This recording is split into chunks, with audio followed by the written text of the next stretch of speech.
ირანელი სამხედროების კოლონა ისრაელმა იმ დროს გაანადგურა, როცა ათობით სამხედრო ქალაქში პატრულირებდა და რეიდი ჰქონდათ გამოცხადებული. ბასიჯი ეს არის ირანელი მოხალისეების სამხედრო დაჯგუფება, რომელსაც რეჟიმი დემონსტრაციების ჩასახშობადაც იყენებდა. სწორედ ამიტომ შტატებსა და ისრაელს იერიში ბასიჯის ბაზებსაც მიაქვს. განადგურებულია ბასიჯის ისლამური რევოლუციის გუშაგთა კორპუსის, პოლიციისა და არმიის კუთვნილი ათობით ობიექტი.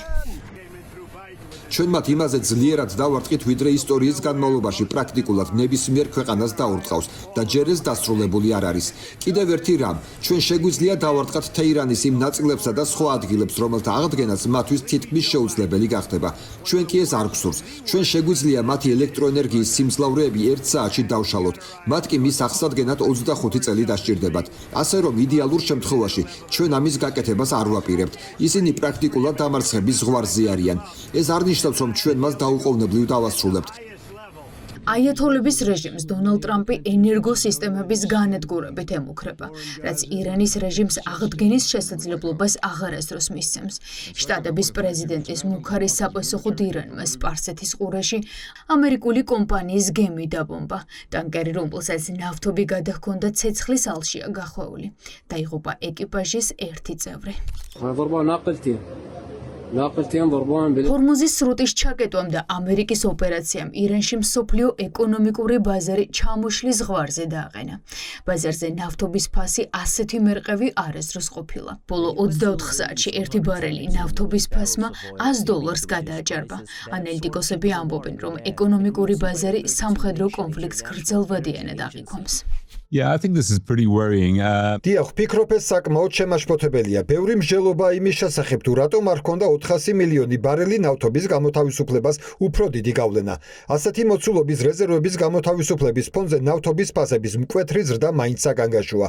ეს მიუთითებს იმაზე, რომ ბაზარი ამ კონფლიქტს გრძელვადიანად აღიქვამს. შესაძლოა იმდენ ხანსაც კი გაგრძელდეს, რამდენსაც ეს რეზერვები ეყოფა, დაახლოებით 2-დან 4 კვირამდე. გარდა ამისა, როგორც შესავალში ვახსენეთ, გუშინ ღამით ყურეში გემებზე თავდასხმები განხორციელდა. ბოლო 24 საათის განმავლობაში სულ მცირე 3 ხომალდს დაარტყეს. სწორედ ამიტომ ბრენტის ფასმა ღამით ისევ გადააჭარბა $100. სარაკეტო იერიში მიაქვს ირანს მეზობლებსაც. მიუხედავად აიათოლას ლიკვიდაციისა, სამხედრო სარდლობის ქვედარგული წარმატებით მიყვება იმ გეგმას, რომელიც აიათოლების რეჟიმმა გასული წლის ივნისის 12 დღიანი ომის შემდეგ დაისახეს. ირანის მიზანი ახლა ყურის ქვეყნებში ენერგო ობიექტების განადგურებაა. რეჟიმის ბოლო სამიზნე ომანი იყო, სადაც ირანულმა დრონებმა ომანის უდიდეს ნავთობს საცავს სალალას პორტში დაარტყეს. თავდასხმა იმდენად ძლიერი იყო, რომ ცეცხლი საწვავის საცავ ყველა ავზე გავრცელდა. וביחס למה שנעשה בהמשך באיראן. რაც შეეხება იმას, თუ რას გავაკეთებთ ირანში შემდეგ, ჩვენ გვაქვს დეტალური გეგმა მრავალი სიურპრიზით, რათა მოვახდინოთ რეჟიმის დესტაბილიზაცია და შესაძლებელი გავხადოთ ცვლილებები. ჩვენ კიდევ ბევრი სამიზნე გვაქვს და მათზე აქ არ ვილაპარაკებ. ხოლო რევოლუციის გუშაგებს, რომლებიც ირანელ ხალხზე ქუჩებში ძალადობენ, მხოლოდ ამას ვეთყვი. თქვენც ჩვენ სამიზნეში ხართ.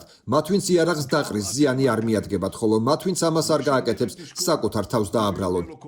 უმძიმესი საათები იყო თელ-ავივშიც. მხოლოდ ჰეზბოლამ ისრაელის მიმართულებით გასულ ღამეს 150-ზე მეტი რაკეტა გაუშვა. ისრაელის რაკეტების შუქით იყო განათებული. ამის პარალელურად კი ისრაელი ჰეზბოლასაც ურტყამს და მათ შორის სამოქალაქო ობიექტებსაც ბომბავს. ისრაელის თავდაცვის ძალები ჰეზბოლას წინააღმდეგ ბეირუთში სახმელეთო ოპერაციის გაფართოებას გეგმავს. ჰეზბოლამ გუშინ ისრაელის სახელმწიფოს მიმართულებით ძლიერი ცეცხლი გახსნა. ისრაელის თავდაცვის ძალებმა ძლიერი რეაგირება მოახდინეს დაჰიეში და ლიბანის მასშტაბით ჰეზბოლას სამიზნეების წინააღმდეგ. მე გავაფრთხილე ლიბანის პრეზიდენტი, რომ თუ ლიბანის მთავრობა ვერ შეძლებს თავისი ტერიტორიის კონტროლს და ჰეზბოლას მიერ ჩრდილოეთის თემებისთვის მუქარის შემცველი და ისრაელის მიმართულებით ცეცხლის გახსნის თავიდან აცილებას, ჩვენ ავიღებთ ამ ტერიტორიის კონტროლს და ამას თავად გავაკეთებთ. პრემიერ-მინისტრმა და მე დავავალეთ ისრაელის თავდაცვის ძალებს მოემზადონ ლიბანში ოპერაციების გაფართოებისთვის, რათა აღადგინონ სიმშვიდე და უსაფრთხოება ჩრდილოეთის თემებში. დაიძაბება თუ არა ირანში მდგომარეობა, ეს ერაყელ ქურთებზეა დამოკიდებული. ირანელი ქურთები ამბობენ, რომ მზად არიან ირანის რეჟიმის წინააღმდეგ საბრძოლოდ, როდესაც ამის დრო დადგება. ახლა შეერთებული შტატები ქურთებთან საბრძოლო მოლაპარაკებებს აწარმოებს. ირანი კი იმუქრება, რომ დაარტყამს ერაყის ქურთისტანის ყველა ობიექტს, თუ იქიდან მებრძოლები ირანის საზღვარს გადაკვეთენ.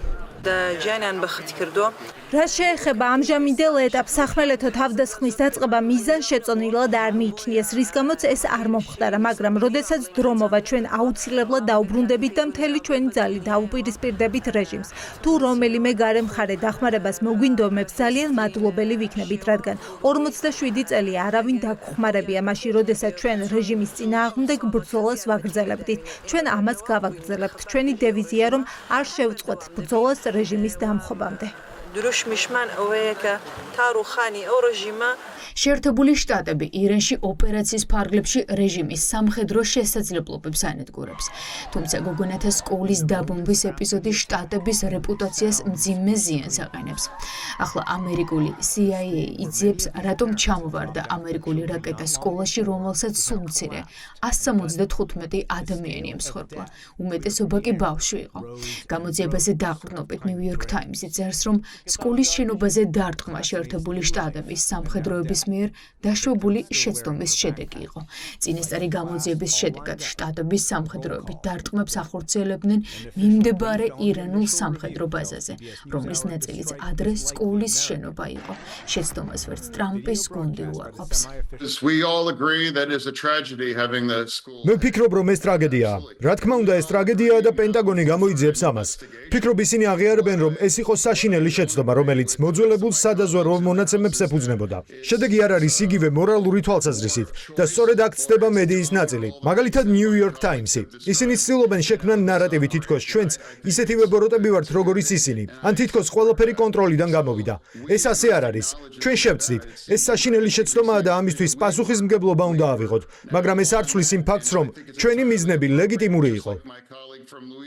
ამერიკის ცენტრალური სარდლობის არაკეტო დარტყმებს ირანი მეზობლებზე იერიშით პასუხობს. ირანმა ერაყის სამხრეთით ბასრაში ნავთობტანკერებიც დაბომბა. რეჟიმმა გუშინ იერიში დუბაიზეც მიიტანა და ირანული დრონი დუბაის ერთ-ერთ საცხოვრებელ ცათამბრჯენს დაეცა.